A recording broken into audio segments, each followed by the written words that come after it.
Good morning and welcome to Daylight Church Online. We're just so thankful that you're joining us this morning and hope that you have a great experience. We want to let you know that if you'll go to mydaylightchurch.com, there's a card there that says Online Church. And on the Online Church card, it'll tell you everything you need to know about being a part of our online church community, how you can get involved in small groups, how you can give financially, how you can be involved in the service projects that we do. So even if you're in Kansas or Cambodia, you can sure join us and be a part of our church.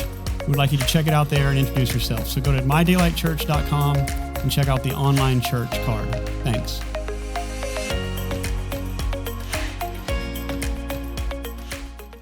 So I think most of you know me. My name is Kara. I'm H's wife. A lot of people have asked me where he is because they've seen me wearing this, so they know I'm talking, and they don't see him. But him and Siler are at a survival camp. In the other side of Lexington, it was Siler's Christmas gift last year.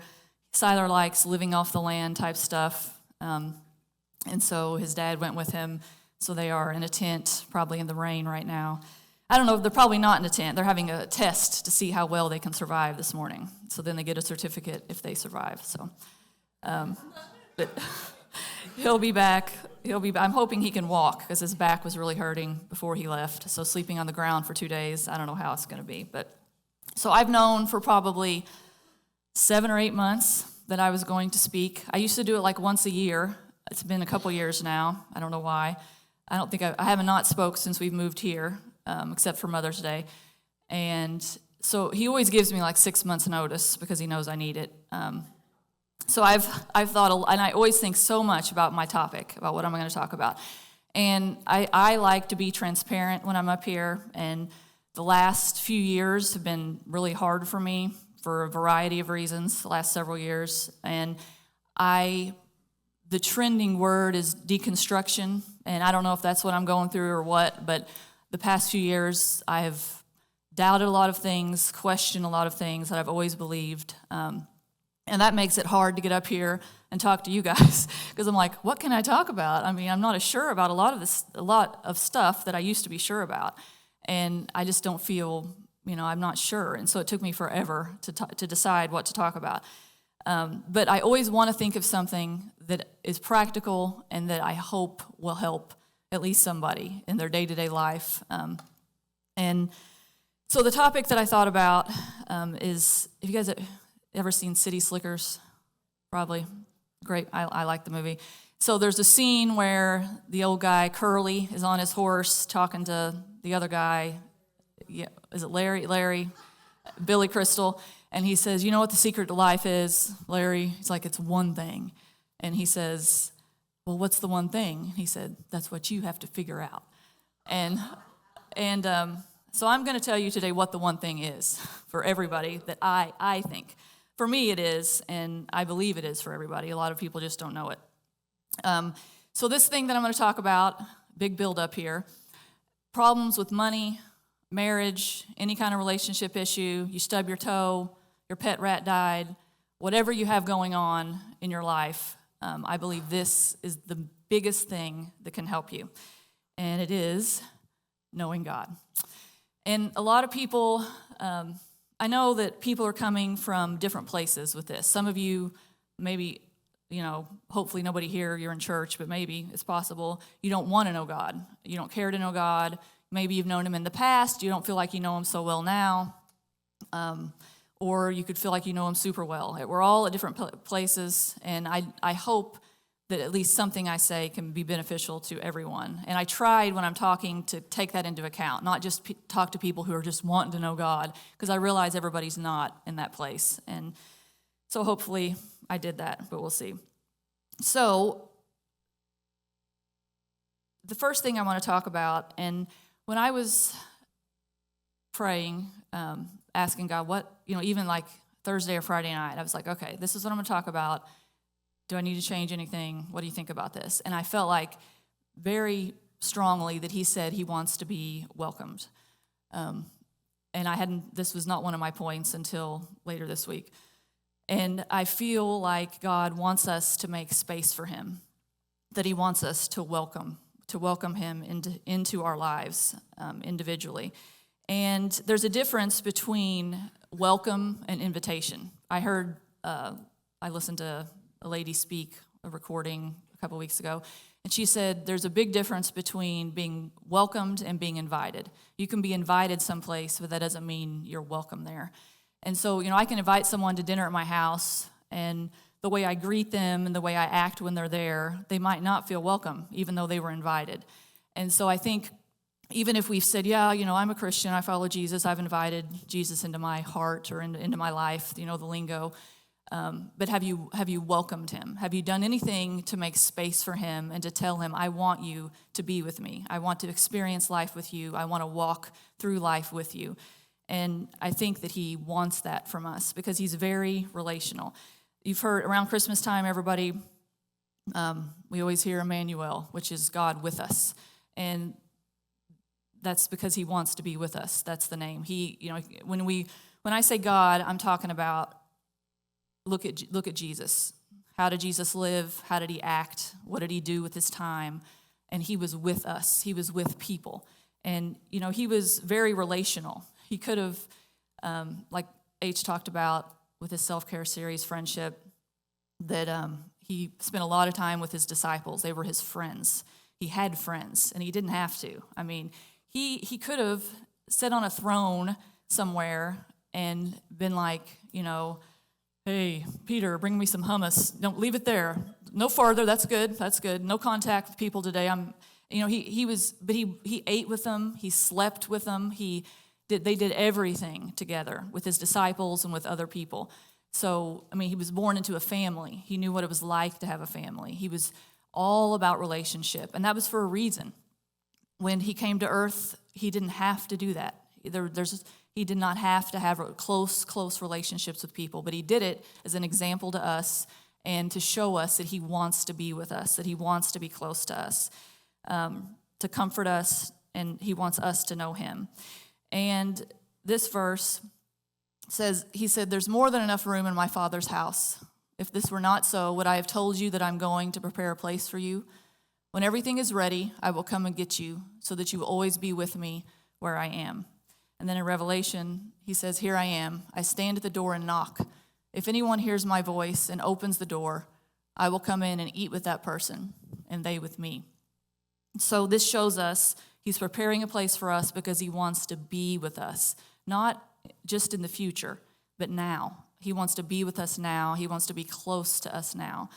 And I know he's a spirit. It's not the same that you can just, I can talk to Becky and I see her and I can touch her. You have to learn how to do it. And I'm going to talk about that in a little bit, but I know that it does take time to figure out how to know God and how to be with God and what that means. But the making space thing, I read this week where Jesus said to the Pharisees, he said, my word has no place in your heart to grow. He said that. And I think a lot of us, we don't have a lot of space for God. And I'm talking to myself also. Imagine if you have a closet, and I think of a teenage boy for some reason, that's just stuffed full of, tennis rackets and dirty socks and soccer balls and, dead fish or whatever you have in there. And when you open it, it just comes piling out. And a lot of us, I think our hearts are like that. We are our lives, our time. We're just crammed full with stuff. We're going from this to that. And it takes real effort to make time for God. It really does. I've heard it my whole life. I've gone to church my whole life, Sunday morning, Sunday night, Wednesday night. Now, thankfully, I don't have to go Wednesday night. I enjoyed it, but yeah. But I've heard it always, but even still, for me, it's still hard to make time for God. It's so easy to look at reels I just discovered reels on Facebook. That's how out of it I am. You can just keep scrolling down, and there's more and more. I'm like, I thought you just could go to the side. I didn't know you could just keep scrolling down. And so then, I'd be like, I've been looking at reels for 25 minutes. And you can just get sucked up so easily, and you get distracted from this to that. And just like that closet is stuffed full, we have to actually make an effort, a conscious effort to make space for God. And I don't know what that's like, what that means for you, what you have to do to welcome God into your heart, into your life. But I think he can talk to you about that. The next thing is to be humble. I just read a book called Humility by Andrew Murray. You might have heard of it. It's like a classic. It's pretty old, and it's short. It was really, I encourage everybody to read that book. And he talks a lot about how, I don't even remember when it was written, like early 1900s, late 1800s, I think. But he talks about how the church, that Christians, all people, need humility. It's something that's largely, missing so badly in our lives. And it's not something a lot of people aspire to. It's not something wow, he's so humble. You might say that about somebody, but more than like, oh, they're so confident, or they're so, they're whatever. But humility is not something that we maybe think is like the best and greatest thing. But I think humility should be something, especially after reading this book, I want more humility. I need it. Oh my gosh, I so badly need it. But I think, everybody needs to be more humble. And when I say humility in regards to knowing God, you can't, if you're so full of yourself and so full of whatever you're full of, there is no space for God. And humility is making space for God. It's realizing that you need him. And so God talks a lot about humility. Pride goeth before a fall, and there's lots and lots of verses about it. Pride is thinking, that you know better, that you already know. You've kind of got the answers for this or that. Or I did this myself in my own strength. I did this. It was me. And it's hard not to think that. In our culture, we want people to be proud of their accomplishments. And I'm not saying, if I'm proud of my child or whatever, that's wrong. That's not what I'm talking about. But when you think you did it and it's all you, or you don't need help, you're so independent that I don't need anybody's help. I can do this myself. And I think that's kind of, in a lot of ways, the opposite of how God wants us to be. He wants us to be dependent on each other, and he wants us especially to be dependent on him. And that involves a lot of humility. So this verse in the Bible says, in your relationships with one another, have the same mindset as Christ Jesus, who being in very nature God, did not consider equality with God something to be used to his own advantage.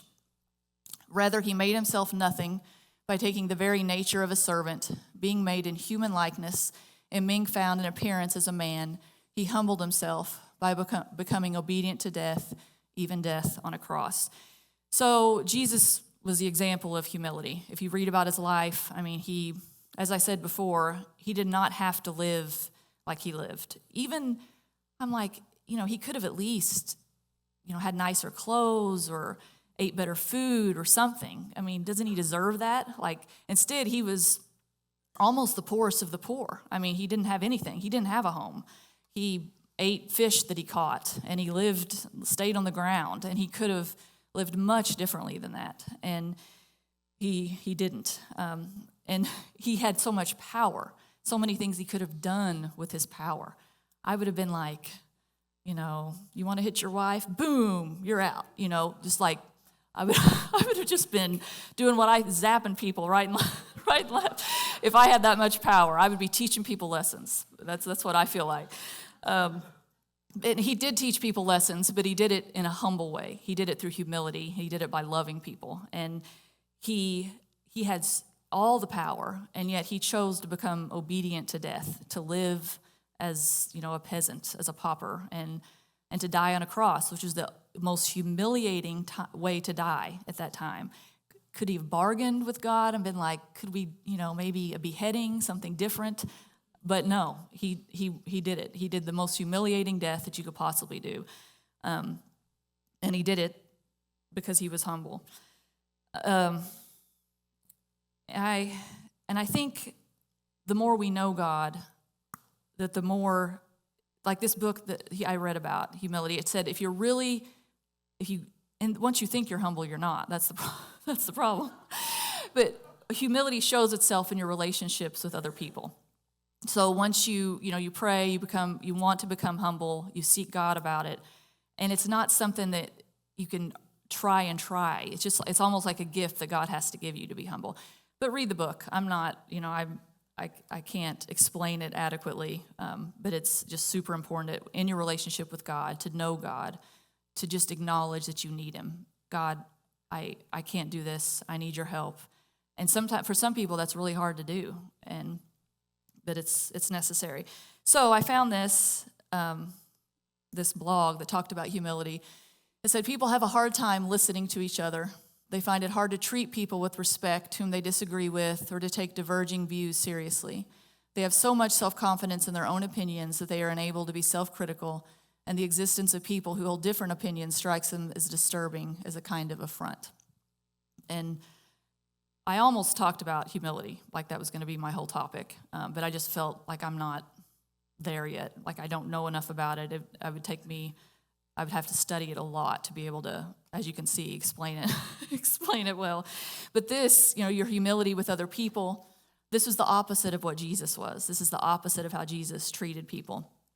If people disagreed with him or they had different views than him, he might disagree with them, but he did it in a humble way. And if you look at our culture, this is me. I'm like this, and I don't want to be like that, and I want to be humble. Like Muhammad Ali said, it's hard to be humble when you're as great as I am. I don't think that, but I thought that was funny that he said that. Okay. And then the last thing, and not the last thing, but the next thing, and maybe the hardest, is to learn to trust. It's hard to know God, to want to know God, if you can't trust him.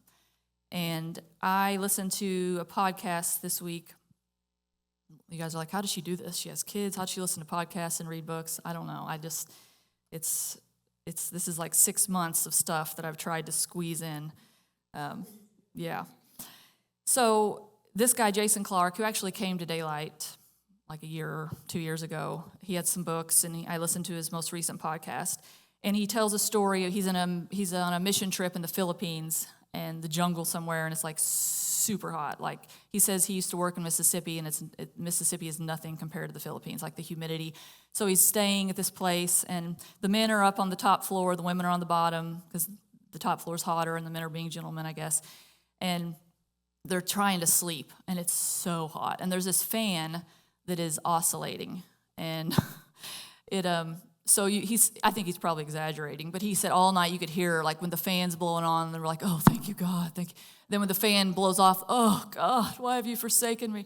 They're just so hot. It's just a miserable night. You feel like the only time you can breathe and sleep is when the fan is on you. And it'd be almost better not to have the fan, because it's just, you feel relief for a little bit, and then it gets worse. And so he said that he was thinking about that, and he said, you can't have intimacy where there is no trust, and if God oscillates, you cannot trust him. And I think a lot of times, I know for me, that it seems like God oscillates. It seems like, sometimes he's smiling at you and everything's good, and a lot of times we think we earned that. We've done something. Wow, I've been reading my Bible more, or I've been praying more. I gave food to this homeless person, so God's smiling at me, so now my life's going more easily. And the opposite. When bad things happen, we might think, oh, it's my fault. I did this, I did that, and God is punishing me. I do think, the reaping and sowing is true. I think it's a principle. You reap what you sow, but I think we take it way too far. And I don't think that God oscillates, even though it feels like he does. And he also told this story of a lady, Jason Clark, who called him, I believe it was when he was a pastor. He used to be a pastor. And she called him and was very upset and said, she talked for an hour and a half about how she's leaving Jesus. And she talked about why. And that's how she worded it. I'm leaving Jesus. And she just said, because this happened, and the church did this to me, and blah, blah, blah. And he knew it was a time just to let her talk. You don't want to interrupt someone. She needed to vent, and he wasn't like, well, you can't, he didn't. That's a sign of humility in him, I think.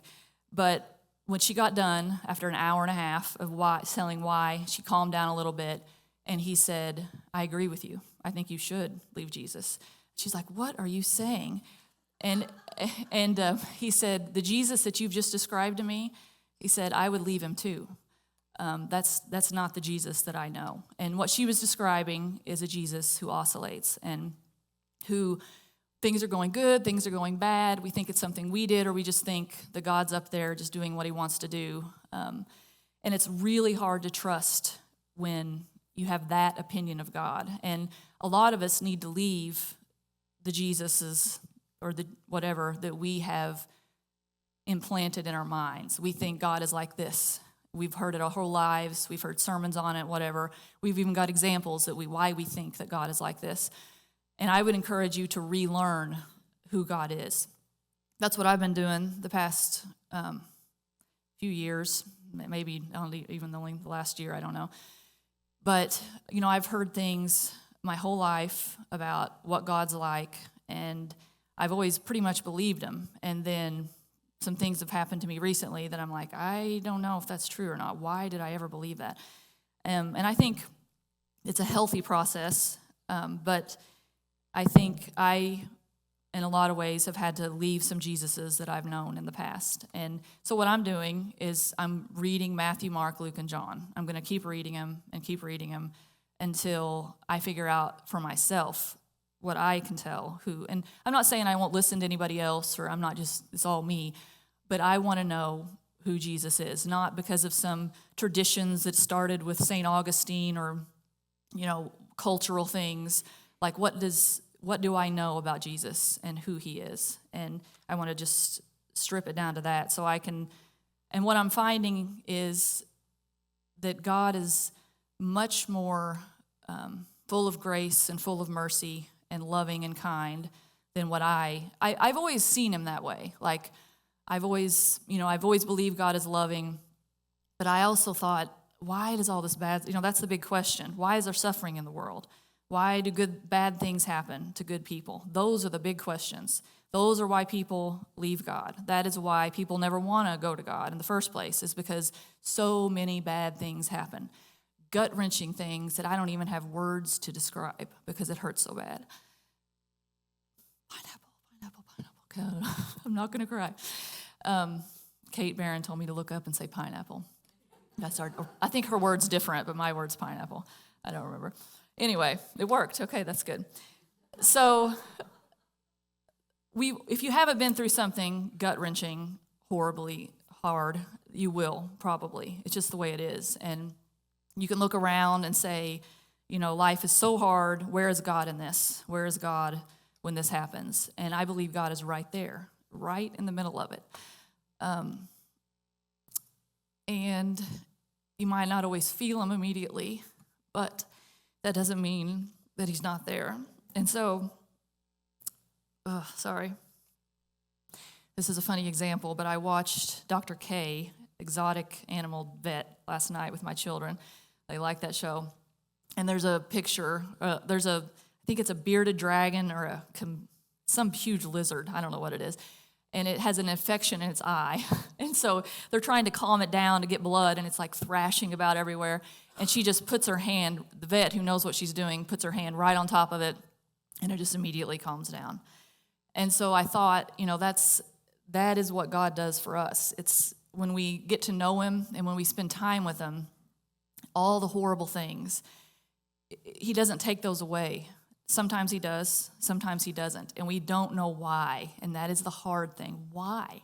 I mean, I want to know why, and I can't. I don't know, and I think someday I will, but until then, I mean, I just trust, and it's very hard, but the more time I spend with God, the more space that I make for him, the more I go to him, he gives me, I guess you would say it's his perspective. His I don't know his thoughts necessarily, but I get the perspective that he wants me to have. And that is, in John, he said that the darkness has not overcome the light. The light shines in the darkness, and the darkness has not overcome it. And I believe that the darkness will not overcome it. It hasn't yet. And if we lived in a world where, everything was great, we got everything we prayed for, there was no problems, no pain, no suffering, we'd be in heaven. We wouldn't be here. But we are on earth still, and that is a part of it. That's where we are. And it's hard, but that's why I said, the one thing that I think can help people more than anything is to know God.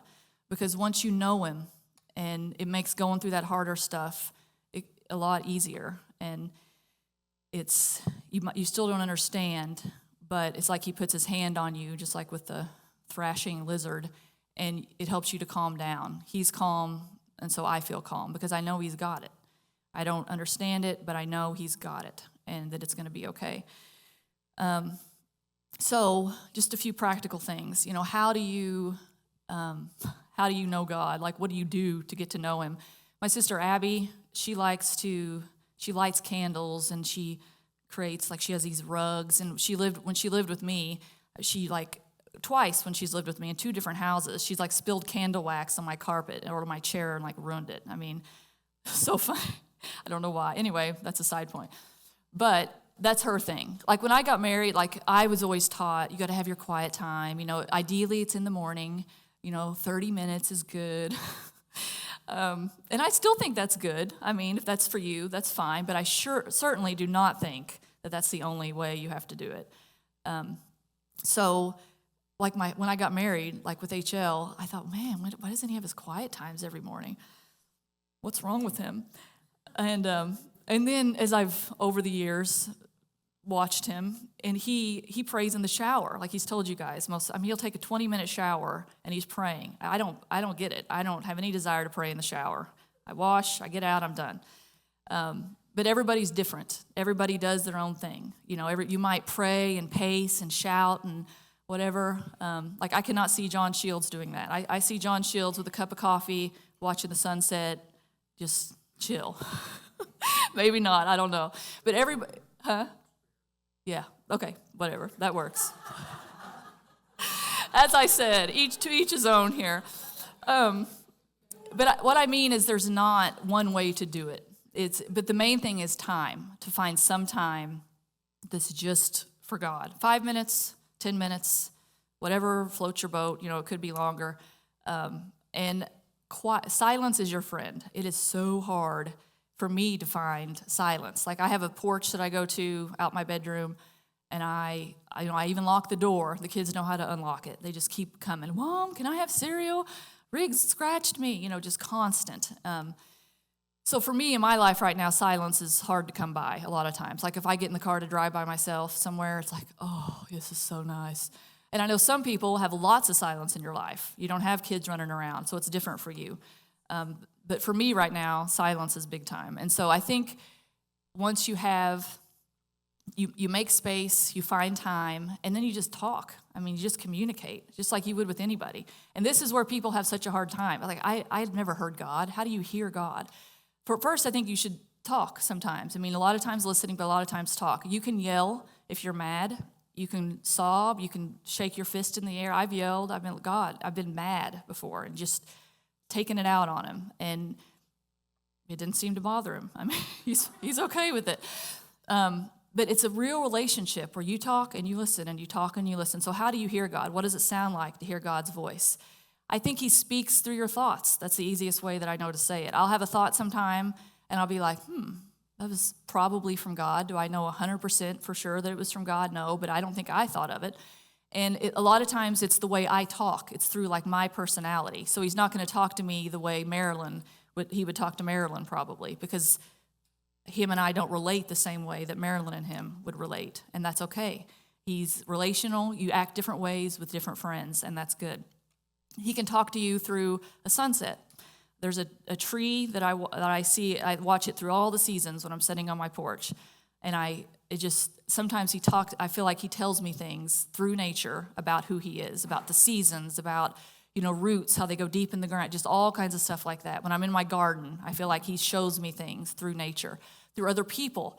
Lots of times, people have said things to me that I were like, wow, that was really, I needed to hear that. And probably, they might not even know it. They might not even know God at all, but God can still speak through them. My mom has a miniature donkey named Paco, who is a complete idiot, in my opinion. But he's stubborn and annoying, and he does whatever he wants. He is just, all he cares about is food and how to get it. And God spoke through a donkey in the Bible. And so I think God can speak through anybody. That is my opinion. Yeah. So find a quiet spot, take the time, learn to listen. And the other thing is that sometimes, like with exercise, you exercise once, you can't expect to get in shape. I mean, you have to do it over and over and over and over and over before you see any kind of results. It takes work, and a relationship with God takes work. It takes time, it takes effort. And just because you sit with God for 5 minutes, you're like, I didn't hear anything. And people say that a lot. Well, I've never heard God speak to me. Well, how much time have you spent trying to hear God? I read a book recently, but I think it's called The Nomadic Life of a Female or something. It's about this woman. She got a divorce in her 40s, and she became a nomad and just traveled the world until she's still doing it. She's like 80-something right now. So she lived in Mexico for 3 years. She just goes wherever she wants. And she lived in Indonesia, and her heritage is Jewish. But she said she had never felt spiritual. Like she participated in this Mayan thing where, they summoned the spirits or whatever, and that she participated in this church service and did this, and she'd never felt anything. But when she was in Indonesia, she went every day to the beach and meditated for a long time. And the people that she were living with, they were Buddhist, and she said she became much more in touch with her spiritual side, more than she's ever. I'm thinking, you lived there for 8 years and you meditated every day. Of course you did. I mean, that's what she sought. She wanted it, and she got it. And I think if you want it, in wherever it is, I can't remember where it's at exactly, but it says, ask and keep on asking, knock and keep on knocking. And you ask and keep on asking, and you will receive. So it's not a one-time thing. You got to. Sometimes it could be first 5 minutes. You could be like, oh, I know this is amazing, or it could be a year of you trying to hear God, and all of a sudden, wow, okay, and it happens. But it's worth it. It's worth the effort. To me, it's the best thing that you could possibly do with your life, which is why I'm talking about it. So, in conclusion, I just think it's so important that we learn who God is for ourselves, not what someone else tells us, not what we've always thought, but to actually figure out who is Jesus, what did he do, what does he want from me, make it your own, make it personal, take the time to do that. My friend, Becky, said, we were having lunch a couple weeks ago, and she said, you can tell someone that the sunset is orange and yellow, but does that adequately describe the sunset? No, it does not. And I can tell you that Jesus is good and that you can trust him, but until you've experienced it for yourself, it does not, I can't explain it. And the only thing, when I've been in God's presence, when I've known that God is there with me, the only thing I've ever felt is love. That's it. I've never felt God say, you didn't do that good enough, or why did you do that, or you're so bad at that. Never have I felt that. I've only felt, I love you. I'm with you. You got this, and it's going to be okay. Just not those exact things every time, but something like that every time. That's who he is, and that's what he does, and that's what we need in our lives. Now, he could give you specific answers about things, it might not just be that general, but that's what I hear, and that's what I want you guys to hear. And so I just encourage you to try to get to know God wherever you're at, just a little bit better than you already do.